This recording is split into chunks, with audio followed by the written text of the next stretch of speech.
Wow, such a beautiful view. I got Waffle House. I just had that guy down there. Took Diesel out to take for a walk. He brought some stuff into my mind because his dog was real protective of him, like super protective of him. But she wasn't violent at all. She was just she had no teeth. She's old, and he's like, I was like, oh, he kept apologizing for her. Like, I'm sorry, she's so aggressive. I'm like, yeah. I mean, you're her dad. You're her everything. And he's like, yeah, I just wish you wouldn't do that.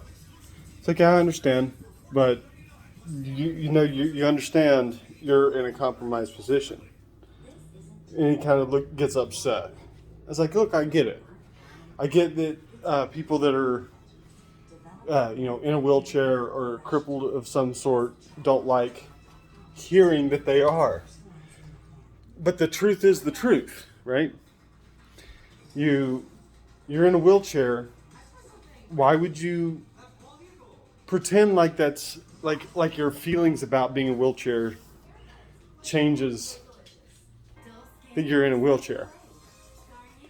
Like, it sucks. I don't know what happened to you to put you in that situation, but you are in that situation. Your dog senses that you are vulnerable. So when I come up, I mean, I'm 6 foot, 215, 220 something, probably 225.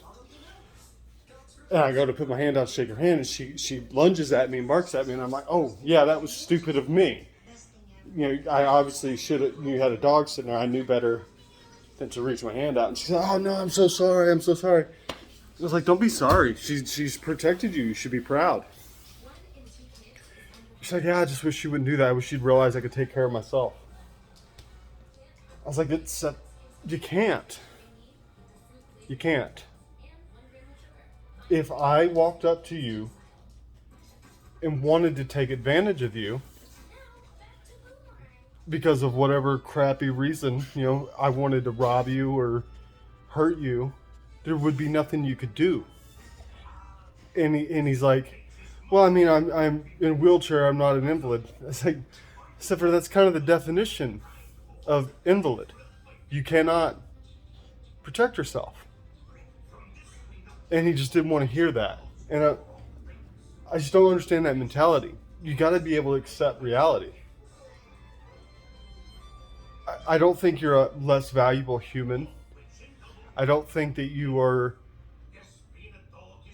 less than me because I'm stronger than you, or that I have legs that function.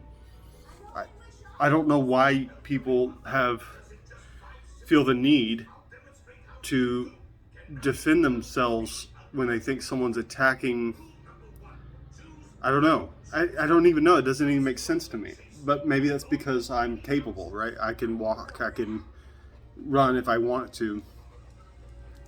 I don't know. It seems like logos, truth, would be more important than your pride, right? Your pride says, I'm a man. I can take care of myself.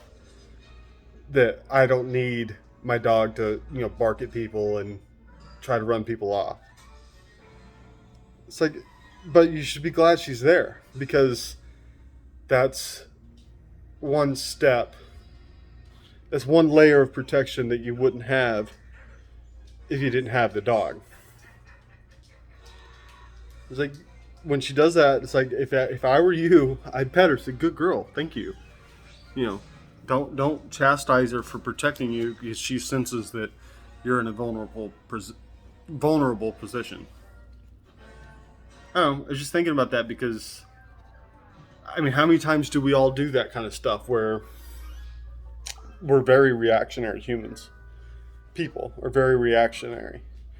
We see something happen or we experience something, and it's very difficult for us to think about all the other things that's happened in our lives in that moment and not just react. I think the world would be a better place if we would be less reactionary. If he realized the value of that dog as his an extra layer of protection. I mean, that's why I got my dog. I got my dog because uh, it's been almost 3 years ago, Labor Day weekend. I'm in a truck stop in St. Louis, and I'm stuck there for like 2 days because they couldn't find a load for me because being a Labor Day weekend, a lot of places were closed, and truck drivers don't just get to go home because Labor Day weekend happened. So we end up stuck sometimes where instead of doing loads, we're stuck at a truck stop sometimes 2 or 3 days. And I'm sitting there and I play guitar, and I was in my sleeper booth, and at the time I was using this app on my phone that you could plug into the phone jack, and it would use the microphone on the phone jack to add effects to my guitar, so I could add reverb and echo and things like that to my guitar. So I had my headphones in playing my acoustic guitar, which sounds funny unless you know what I was doing. But I'm sitting there playing my guitar, and all of a sudden my truck goes, which usually it's happened more than once, usually means someone hit me. I'm parked, someone backed into me. So I get up, I jump up, and I open the curtain. There's the curtain between me and the front, and there's a prostitute sitting in my driver's seat, and she's digging through my stuff. And I'm like, excuse me, leave please. And she's like, are you Bob? Are you Bob? Like, no, I'm not Bob. Please leave. Well, I'm looking for Bob. I'm like, okay. I already know what she's doing. She's trying to give me an excuse for her being there other than she's trying to rob me. It's like, okay, I'm not Bob. You got the wrong truck. Why don't you just go? Well, I mean, I'm here to see Bob. Like, where is he? I was like, you need to leave now. I'm asking you to leave. And she's like, I can't remember exactly what she said, but it was something along the lines, like she just kept arguing with me, right? And eventually I got tired of her arguing with me. I was like, look, I need you to leave or I'm going to call the police. And I was like, I don't want to call the police. I don't like doing that. I'm not a hall monitor. I don't like, calling Johnny Law on everyone to make sure everyone's following all the rules. If anyone is anti-establishment rule bull crap, it's me. I don't like the fact that there's rules for every single thing in life. Like, you can't do anything. Not that I think prostitution's great or that I condone that, but I'm not the kind of person, unless I saw someone that was incapable of making decisions like a young girl, like a 12-year-old, 13, 14, 15-year-old girl that's sucked into it. But she's an older lady. She's made her decisions. Whatever happened. And so it's like, if you don't leave, I'm going to call the cops. You're trespassing at this point. This is my house. And she acted offended. It's like, look, I get you're a prostitute. Fine, leave. She's like, oh, I'm a dancer. She has this gold miniskirt, comes up to her thighs at 2 p.m. on a Memorial Day weekend. It's like a Saturday or maybe it been a Sunday. It's like, you're obviously a prostitute. No, I'm a dancer. And finally, as I was convincing her that if she didn't leave, I was going to call the cops, she's like, no, don't do that. I'm a hoe. It's like, yeah, we all know you're a hoe. Like, you're a prostitute. I'm sorry about your life, but get out of my truck. And I think the thing's over because she finally left. I locked the door, which is what I should have done to begin with. And 10 minutes go by, and I go back to play my guitar. I've calmed down. I had actually called my wife and told her, like, this prostitute just jumped in my truck. Like, the balls, like, that it takes to do that. Like, I can't imagine doing that, just jumping in somebody's truck and starting to go through their stuff. And, I'd calmed down, and I thought the whole thing was over. And on the whole, I'm sitting there playing my guitar, I start hearing a pounding on the truck. It's not It's not someone trying to get my attention. It's someone beating on the truck consistently, screaming. And I've never been afraid of any person, but there was something about being in that sleeper booth with the blinds and stuff closed and someone beating on the truck that scared the hell out of me. Like, I thought, I had no way of gauging the situation. I had no way of looking at the person, seeing if they were armed. I had no way of knowing what his intentions were. He was angry with me, and I could only assume he was angry at me because of the interaction I had with this woman. So, long story short, it scared the piss out of me. I felt like a little kid hiding in his closet because I couldn't get out and confront this person for fear of, getting shot or dying. It's like, and thoughts start running through your head. Like, I got kids to feed, I got bills to pay. Like, if I get out of this truck, it would be for no other reason than my own pride. And I don't know this guy or what he's capable of. So I ended up calling the cops, sitting in my truck like a scared little girl, calling the cops saying, hey, there's this guy. He's banging on the door and won't leave. I'm afraid to get out of my truck. And that's when I was like, because I can't carry a gun to protect myself. It's like, I need something to deter people from doing shit like that. So, hence I got the dog. Which takes me back to my original point. I admit to myself that there is a level of insecurity here. There's literally insecurity, right? I can't protect myself all the time. I'm a young, strong, healthy man, but that doesn't do shit if the assailant is a veiled threat. Not veiled as in like hidden threat, like I can't see.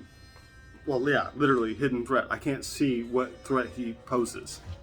It would be really stupid, not brave, to jump out of that truck all big and strong if he's got a 9mm in his hand, or even a blade. If anybody that knows anything about self-defense knows that a blade at 10 feet is more deadly than a gun, because when you get cut, you get huge wounds, right? If you get someone cuts you from here to here, you're gonna bleed out. There's nothing you can do about it. Where a gunshot, a lot of times, is a pinhole. You can get shot with a small caliber bullet, it'll go right through you, and you'll survive. Where a blade, no. So the only thing I would have been getting out of that truck would have accomplished is, yeah, maybe I'd have beat his ass, maybe. Or maybe he'd have pulled out a switchblade and stuck me. And my daughters would have grown up with a dad that had died on the road, and they'd have never known who I was. So you can see why I was afraid. Fears, obviously. But what I don't understand is that guy in the wheelchair, that his pride is so big that he can't see that dog is a benefit to him and can't admit it. Like, what about certain people makes it to where you can't see? Like, how hard would it be to admit, say, yeah, I'm so glad she's here. She's a good little guard dog. She protects me when she thinks there's a threat. She barks. She scares people away. That's why I got Diesel. And I'm not in a wheelchair, but maybe that's what, I don't know. You guys tell me what you think. It's a complicated thing for me. I had this conversation. I'm trying to start doing these YouTube videos, and I was like, well, maybe this will be a good thing to talk about because I don't quite understand it. I don't know why someone can't just say, yes, she's a good guard dog. But since he's in wheelchair, he felt the need to, I can protect myself. It's like, well, you couldn't. You couldn't. If I wanted to hurt you, I would have. And there's nothing you could do about it because you can't use your legs. And that sucks for you, but saying that is not offensive. It's not me being mean. It's just the truth. Why is saying the truth a bad thing in the modern society? Why can't people just say what's true and that be what it is? Anyway, if you have an opinion on this, tell me. Like, I'd like to know your thoughts on it. So, but for now, I'm still in my hotel room waiting for my truck to get fixed. Yay.